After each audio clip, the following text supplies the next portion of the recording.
What's up, you guys? I'm Drew Hernandez, and welcome to the Candid Conversation. Today with me is Maria Manko. Hi. How are you doing? I'm doing very well. Living it up here in Florida. So, a big transition coming from Michigan, or going from Michigan to Florida. So, Yep. how's that all been? Honestly, it's been so smooth and very good. Luckily, I came down here knowing a few people. I moved in with some people here that I knew of. So it wasn't really a bad transition or anything. So I'm loving it so far. So, how do you know the people going into Florida? So, really long story. I live with, for anyone that would know him, his name's Sean Silvera. So he's number one wake surfer in the world right now. Basically, when I lived in Michigan, he stayed with me and my ex for big competitions and whatnot when they were up in Grand Rapids. So Okay. through him, I kind of got to know the whole wake surfing scene and whatnot. So now I'm here, which was supposed to be a short-term thing, but now I'm staying here for good. So, obviously, it's been going real well for you if you are planning on staying there full time. Yeah, it was real crazy how it all happened. I had like a week and a half notice to move down here, and they were like, make it work or you don't get the job. So I said, I will make whatever it takes to get down there. So called Sean and I was like, do you know of anyone? And he was actually looking for a roommate. So I had a month to stay here, which was perfect because I had time to look for my own place. And then I was just really enjoying it. And the person that was supposed to move into my room ended up not coming anymore. So he offered me the spot and I took it because it's been way too much fun living here. That's awesome.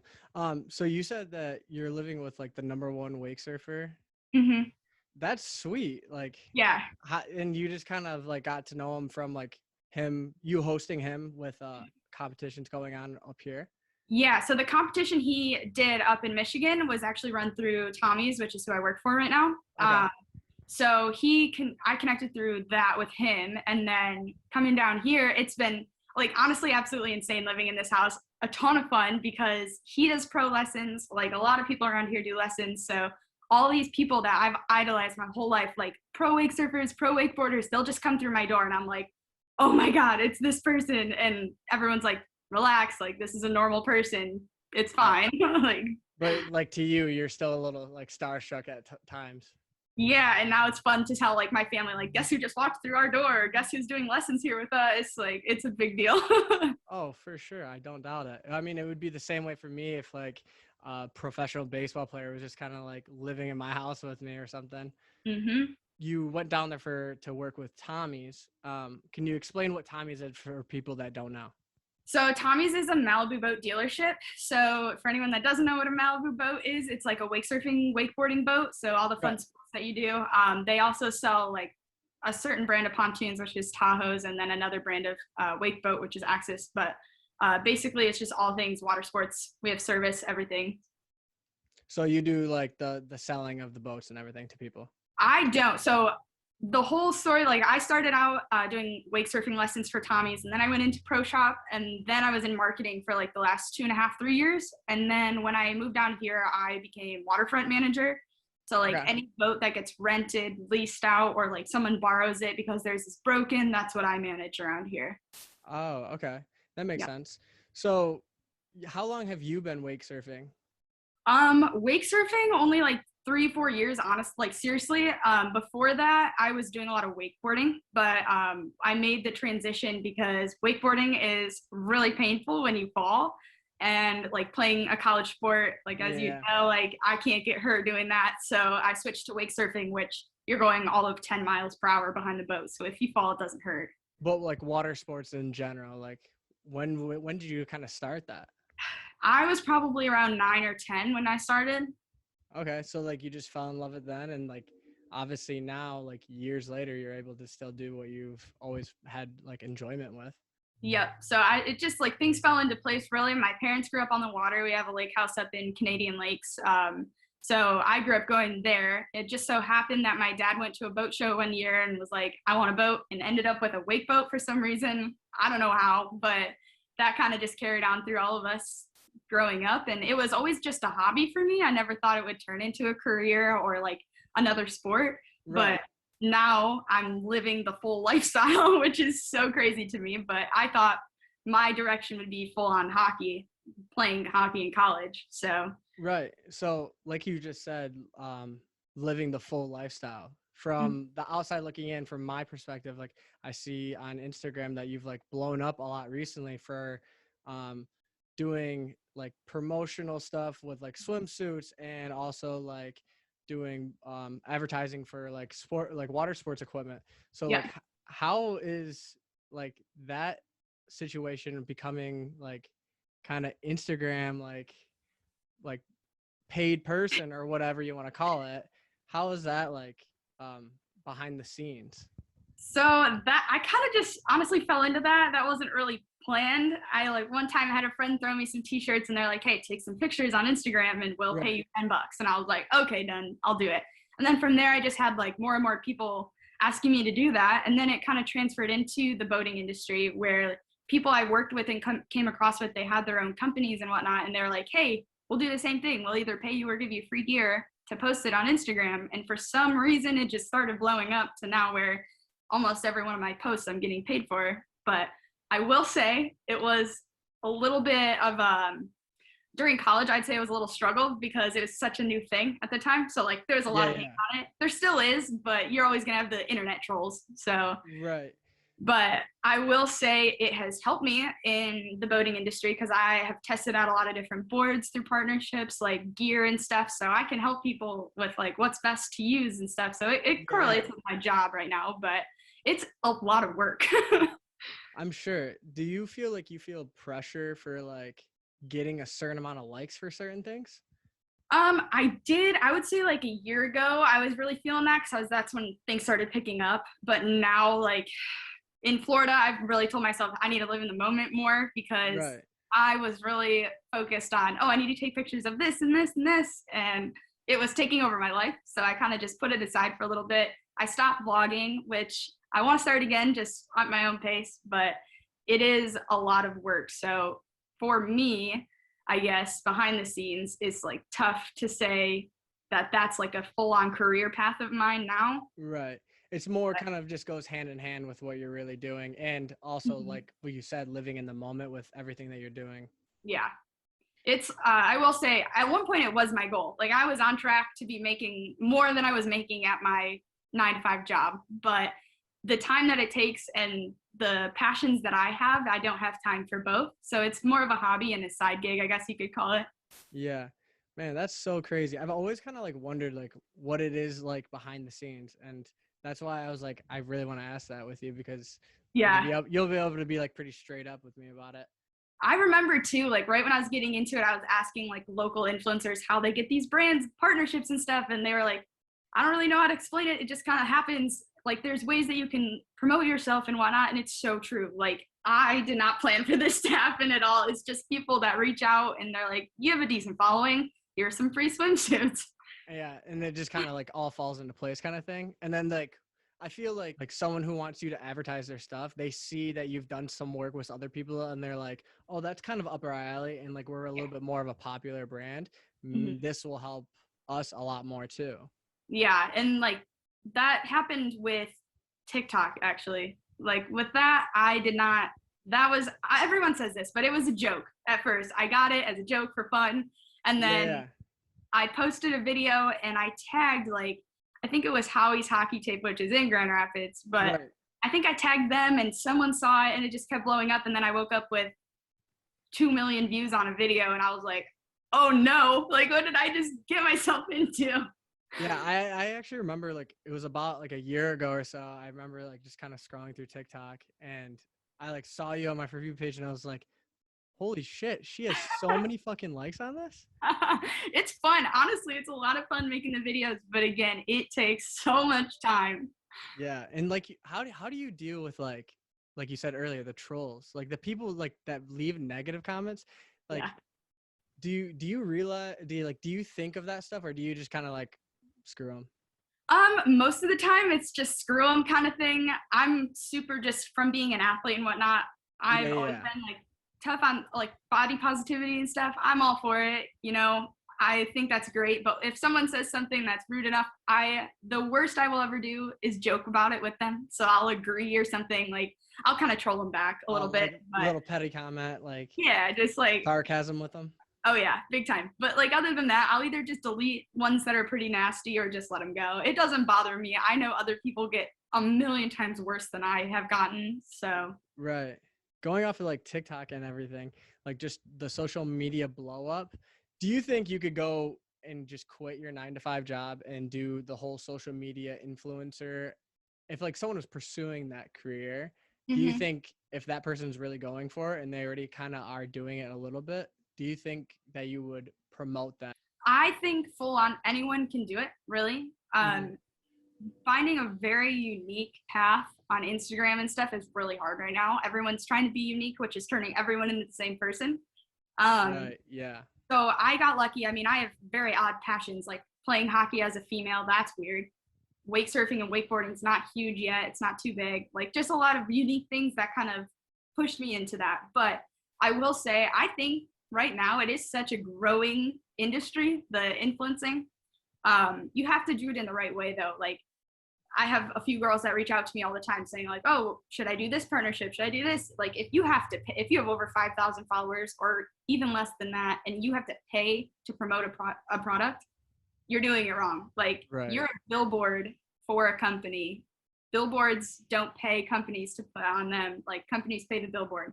Right. Right. So Right. that's like Exactly. number one in my head. But I do think like if it wasn't Tommy's, because I love working there, but if it wasn't for that, I would do it full on. It would be just the same 9 to 5 job. And you'd be able to, like, if you did, you would be able to do it in Florida, like where you're set up at right now, because you're already Yeah. doing everything that you're liking to do anyway. And you get the weather in Florida compared to Michigan all the time. Yeah.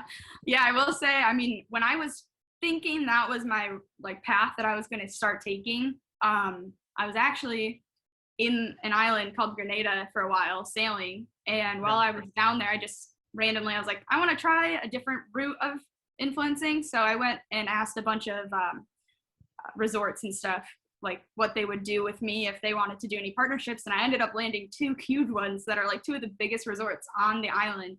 So those were unreal, and if I were to do full-time influencing, it would be like resort partnerships and like travel experiences, I Oh, think. yeah. Because, So like, that you get the best of both worlds, being able to travel the world and, like, make money doing it, basically. yeah, Like, it was a different experience, I will say, just given the fact that like I never have done anything, so I didn't know what to do, but they had done partnerships with other influencers. So like they had a whole itinerary for me. So like 8 a.m. I woke up and there was like two photographers at my door and they're like, okay, you're gonna go to the bar, you're gonna go to the pool, and we're just gonna take your picture. And I was like, this is so awkward, but okay. I was like, yeah. so Does, it was does it, wild. did that get like overbearing? Like feeling like I just kind of want to relax too. No, because I was there to work. They were paying me, so it was okay. Okay. Like I was up for it. I mean, how hard can it be to go have a drink at the bar or go for a swim in the pool? I was like, if this is the work I'm doing, I can do it. Wake up at 8 a.m. and go to the bar and hang out. You're gonna take photos of me? Yeah, sure. Why not? Yeah, exactly. Yeah, I gotcha. But I remember seeing the stuff that you posted from that trip. hmm So like in Florida, like obviously it's a big change. You've been only there for a couple months, right? Or 6 months at the end of this and end of April. Yeah. okay. So like have you become accustomed to like just Florida life and like the people around you? Yes. I will say number one, I am officially a big baby about the weather, which I never thought Uh would happen. But it was 70 degrees and I was wearing a hoodie the other day. So I have already completely changed over to Florida weather. Um, the whole community here in Claremont, specifically where I'm at, so Central Florida isn't the greatest besides very few areas, and Claremont's one of them. So I compare it to like Rockford in Grand Rapids. So okay. Claremont is a smaller town with lots of lakes around it. And then Orlando is 15, 20 minutes away. So I have like the outside lake life, and then I drive 15 minutes and I have the city where it's comparable to Rockford and Grand Grand Rapids. Rapids. Yeah. That makes sense. Wow, that's actually really cool. That hmm like that's a great spot to be at. Um, do you like living in Florida, the like typical like you see it on Twitter all the time. Florida man does this. Do Oh, you do you see some crazy stuff with like all these Florida it's people? real. Florida man shit is real. I swear to God, I've never seen weirder things done than in Florida. You see them literally jump the median. Like there's a curb there and they will launch over it. I've seen it happen like 3 times. I've seen a guy, they love to be naked here for some reason. Like I've seen 2 naked guys get arrested for like holding signs on the street. Like just dumb stuff like that all the Yeah, time. just dumb stuff. Yeah. What made you leave the job that you were in Grand Rapids to go to Florida? And speaking of which, what were you doing in Grand Rapids at that time? So in Grand Rapids, since I was a sophomore, I believe, in college, I was working for Tommy's. So I've always worked there since sophomore year. Oh, okay. Yep. So I did like lessons and stuff. I did a bunch of random jobs and then got my marketing job there, I think our junior year, and did marketing for the company, which was a ton of fun. I loved it. Um, if I would have kept that here, it would have been great too. But I was open for any job here. But the transition kind of was wild. So after we graduated, I took a class that we went for a month over to London, and then we went to Paris, which was super fun. And then That's I a got sweet a experience. gift from my family to head over to Italy. So I left the class and went to Italy for like 2-3 weeks. After that, I was like, okay, my passion is travel for sure. I love Michigan. I love my family there, but I want to get out. Like I got to find a way out. Right. And at that time, I was in like a almost 3 year relationship, and we had gotten engaged right when I got back. And then, Back from your trips from overseas? yes, yep. Okay. So I came back, we got engaged, and then a few days after we got engaged, there's this big wake surfing competition. It's the World Wake Surfing Qualifier. And Was that at Reed's Lake? it's at Millennium Park in Grand Rapids. Okay, yeah. Yeah. So they came up to me and they're like, listen, the guy that usually plans this event, we had to fire for some odd reason or let go. I don't know what happened. And they were like, you're fresh out of college and you know a lot about marketing. Can you take over this event? Usually this event takes 6 months to plan out. I had a month and a half. So I was like, this is my first job out of college. Like, I can do this. So I put this event together. Meanwhile, things were kind of crashing down around me at home. But right before that, my ex and I were having a little bit of issues. Nothing like bad, but one thing led to another. The event happened, and I woke up one day basically to my ex saying, hey, I'm going to fly to Japan with some of the competitors. And he left, and he came back, and then we broke up because, long story short, lots of mental health issues were involved from his end. And I am personally was never like, I knew mental health was an issue, but I never took into account like how effective it was in people's lives, I guess. So I'm always a happy person. So I'm like, just be happy. Like, it's that simple. Like, go do something you love doing, build your spirits up a little bit. Let's be happy. Little did I know he had a lot of background issues that were not resolved before me, and basically up and left. And it was, my world came crashing down all in 1 week when this event was going on. I'm really sorry. That sucks. And like, I do mental health like for my job, so I definitely can like feel for where you're coming from. Like, it's hard when someone else is going through something and then it affects the other people around them too. Yeah. Because what we do, we try to help the person that is like the actual person that has the mental health issues. Yeah. But it doesn't, like, we don't really like, you kind of forget like the people around that person that it really affects as well. Yeah. So I'm really sorry that all that kind of was a stressful time on top of doing the millennium like stuff too. Yeah, it was just the craziest factor, honestly, was that I worked with him. So during that time, he also quit his job, and it was like work and home life was all meshed in craziness. So Jeez. That ended, and I honestly, after the event, I still had my marketing job. So I was doing that, but I felt like super lost. I didn't know what was going on. My goal in life, not that I ever wanted to be forever stay-at-home mom, whatever, but like that's my dream, is to be married and have children. And so that came crashing down completely. Right. So after that, I was just super lost, honestly. And that's when I would say it was like late fall after I graduated. The family that I have down in the islands, they actually live on a catamaran. So we sail with them every year.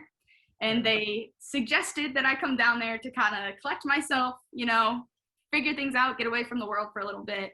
So I ended up going down there for a little over 2 months. I was so blessed that like work let me leave and whatnot. And when I was down there, it was about a month and a half in is when I did all those big partnerships. Right. And with those partnerships, I found work through them. They all offered me a job there. Right. So my goal, honestly, was to stay there. And that was my plan. I was going to quit my job here and stay. And kid you not, 3 days later, after I made this decision in my head, COVID hit.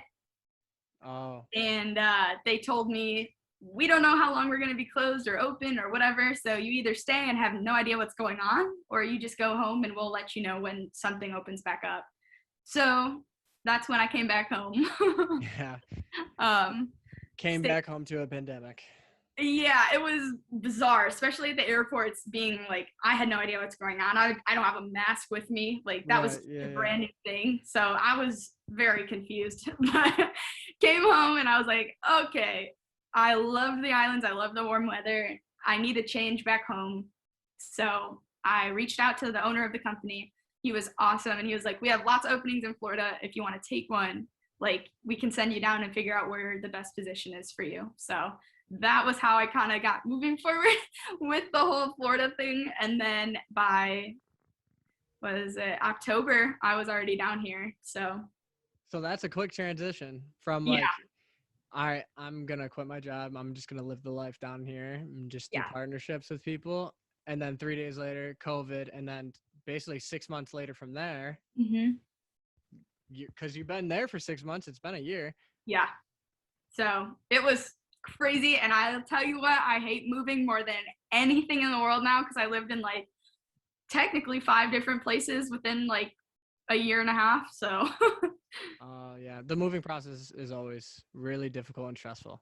Yeah, but it's okay. Everything is great now, and I am completely back to normal and on a whole new path, I guess you could say, That's of awesome. what I want to do and where I want to be. So I'm glad that everything's worked out for you and you're moving and your spirits look high and bright. And obviously you're doing the things that you love down there. So obviously you're in the right spot. And I think it was meant for you to go down there. Yeah, for sure. Maria, it was great to talk to you. I haven't talked to you since obviously graduation, and it was Been a minute. Yeah, it's been a minute. It was great to have you, and everyone, thank you for watching and tuning in, and until next time, everyone. Yeah, thanks for having me.